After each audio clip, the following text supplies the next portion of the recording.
Comics and Comics has a segment where we give an opinion about something, and if you've ever read any fanboy post on any message board anywhere, you understand why we call this segment, But Let's Face It.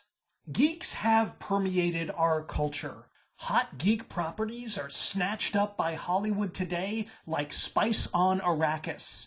The San Diego Comic-Con has become an event filled with movie stars, babes, and Hollywood power players.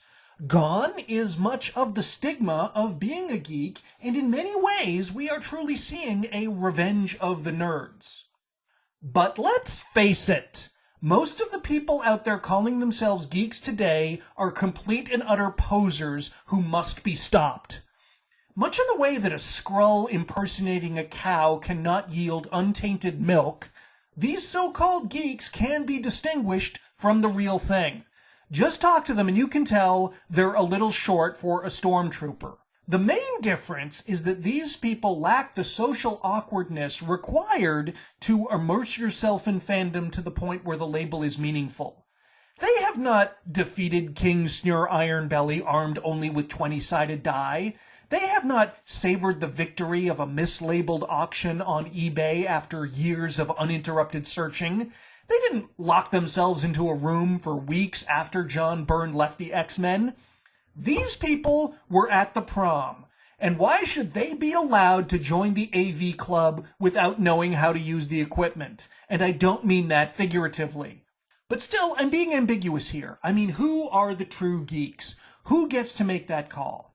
Kurt Vonnegut wrote a very interesting novel about art entitled Bluebeard, and in it, a character asks the question, how can you tell a good painting from a bad one? And the answer is, look at 1,000,000 paintings, and then you will know. Well, I'll do you one better. How can you tell all that is good in the world versus all that is bad? And the answer is, read 1,000,000 comic books. If you've read 1,000,000 comic books and people complain that you're nitpicking about anything, they are wrong. You are not a geek extremist. You are simply a geek and the other guys are not. And more importantly, we need you. We need you to explain that combining the Joker and Joe Chill into one guy is a deal breaker, that Galactus is not a cloud, that Godzilla can never be CG, that comic book artists cannot substitute Photoshop plugins for sound draftsmanship and anatomy. And we need you to never stop screaming to the heavens that Han Solo didn't hold off on pulling the trigger because he was worried about the moral impact that it might have on Katie, Jet, and Amanda. And it's important to note that geeks don't hate everything.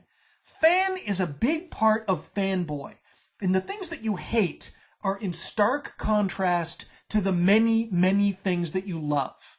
The boundless affection you have for these things is not only something not to be ashamed of, it is profound. Because when you've read 1,000,000 comic books, when you consume media in the way that Galactus consumes the energy of planets, creators do owe you, and you are entitled to be self-righteous, because, let's face it, you're right.